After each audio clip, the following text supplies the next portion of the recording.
Ambassador Hotel after the Los Angeles primary, the Democratic primary he won. Today on Democracy Now!, we look back at Kennedy's life and legacy. His record as a political figure is a complicated one. To many Americans, he came to embody the hopes of the civil rights and anti-war movements. But while serving in government, he played a major role in actions these movements fought against. As a young lawyer, Robert Kennedy was a key aide to Republican Senator Joe McCarthy on the notorious Senate Permanent Subcommittee on Investigations. As Attorney General under his brother, President John F. Kennedy, Robert Kennedy signed the wiretap order authorizing the FBI's spying on Martin Luther King, Jr.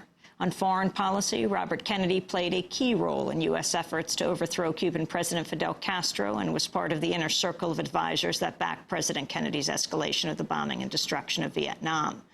But he also was going through transformations at the end of his life.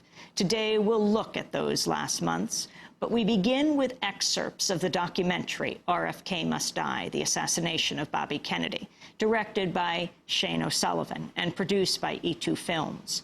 On June 5, 1968, Kennedy had just won the California Democratic primary, a major boost in his campaign for the Democratic presidential nomination. Just after midnight, Kennedy addressed supporters at the Ambassador Hotel in L.A. in what would be the last moments of his life. What I think is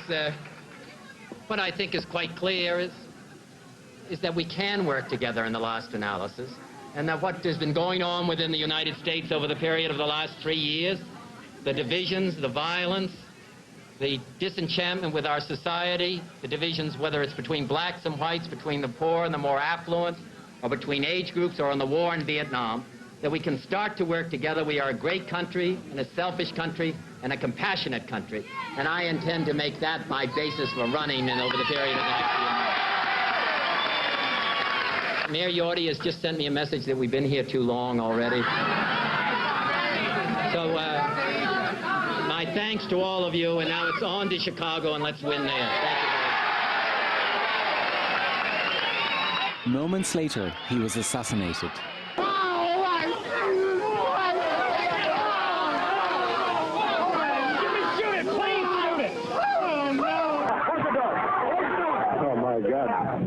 Senator Kennedy has been shot in the head. I am right here. Rafer Johnson has a hold of a man who apparently has fired the shot. He still has the gun. The gun is pointed at me at this moment. I hope they can get the gun out of his hand. Get the gun.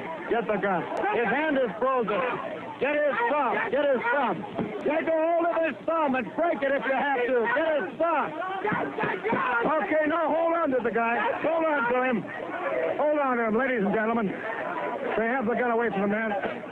Vincent DePiero was a waiter at the Ambassador Hotel in Los Angeles. He's featured in the documentary RFK Must Die and describes the scene of the shooting. Kennedy, after he got shot with the first shot, his hands went up to his head like that. And he started to spin to his right. The second shot, it appeared the bullet hit him because his right arm went limp. And it went down to the side, and he started falling back towards me. The third bullet, I believe, is the bullet that hit Paul Schrade, because at that point, Paul went down. Carl now has got the gun. He's banging the gun. I'm watching the bullets come out of the gun as every time he hits it, he fires. Goldstein gets hit. What number bullet, I don't remember. He hits me on my right shoulder. I am now falling. And I'm now on the ground. I have Kennedy on my legs. I've got Paul under my left arm, and I've got Goldstein on top of my right shoulder. I'm basically on the bottom of a pile of people. And crying. I was hysterical. Carl literally had his hand banging it on the cabinet, trying to get him to release it. Finally, after the gun was empty, he was still banging with his hand, and you could still hear the gun click. He was still trying to shoot at him on the ground. When we were on the floor and the shooting was finished, I was on my knees, and I crawled over to the senator. First thing he said was, "Is everybody else all right?" I said, don't say anything, just don't speak. All he was concerned with was everybody else. Something I could never forget that. To see a man who knew he was probably going to die, worrying about everybody else. Robert Kennedy was pronounced dead the next day. President Lyndon Johnson would later address the nation in a televised speech. 200 million Americans did not strike down Robert Kennedy last night, any more than they struck down President John F. Kennedy in 1963, or Dr. Martin Luther King in April of this year. But those awful events give us ample warning that in a climate of extremism, of disrespect for law, of contempt for the rights of others, violence may bring down the very best among us. Robert Kennedy's funeral was held at St. Patrick's Cathedral in New York. His younger brother, Senator Ted Kennedy, delivered the eulogy. My brother need not be idealized or enlarged in death beyond what he was in life. To be remembered simply as a good and decent man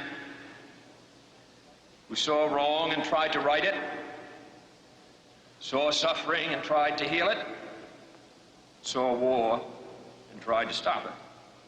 As he said many times in many parts of this nation, to those he touched and who sought to touch him, some men see things as they are and say why.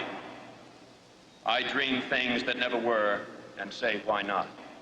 Robert Kennedy's death came just 2 months after Martin Luther King's assassination in Memphis. Kennedy had broken the news to supporters of King's assassination while campaigning in Indianapolis and delivered what was to become a famous speech. For those of you who are black and are tempted to be filled with hatred and mistrust of the injustice of such an act against all white people, I would only say that I can also feel in my own heart the same kind of feeling. I had a member of my family killed, but he was killed by a white man. My favorite poet was Aeschylus, and he once wrote, "Even in our sleep, pain which cannot forget falls drop by drop upon the heart, until in our own despair, against our will, comes wisdom through the awful grace of God." What we need in the United States is not violence and lawlessness, but is love and wisdom and compassion toward one another, feeling of justice toward those who still suffer within our country, whether they be white or whether they be black. That was Robert F. Kennedy breaking the news of the Martin Luther King assassination that night, April 4th, 2 months before his own assassination. Kennedy was in Indianapolis when Dr. King was killed.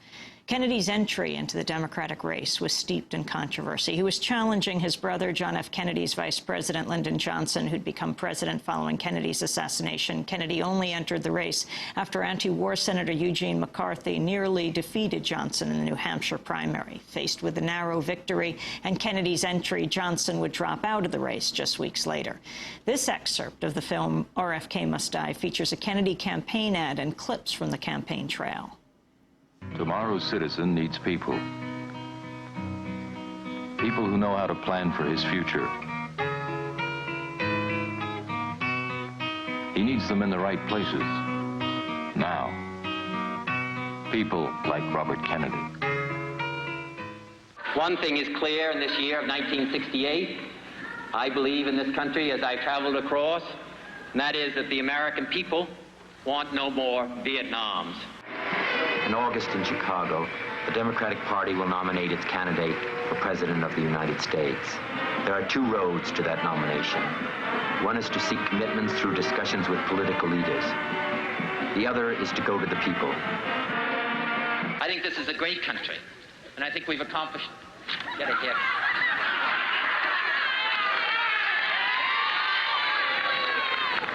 I'm just at the pitch of my campaign speech, and I look around and it says, "Get a haircut." I got a haircut.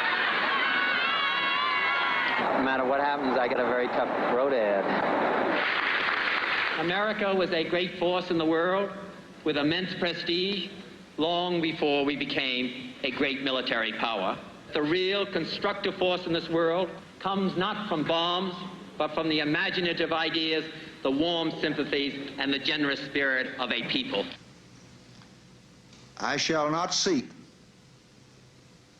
and I will not accept the nomination of my party for another term as your president. With the president out of the race, Kennedy took to the campaign trail. He started out away from the cities in the heartland of Indiana and Nebraska. Robert Kennedy on a family farm. It costs us that much to produce it. Yes. How can we make the people in the city understand our problems? Well, you elect me president of the United States. Robert F. Kennedy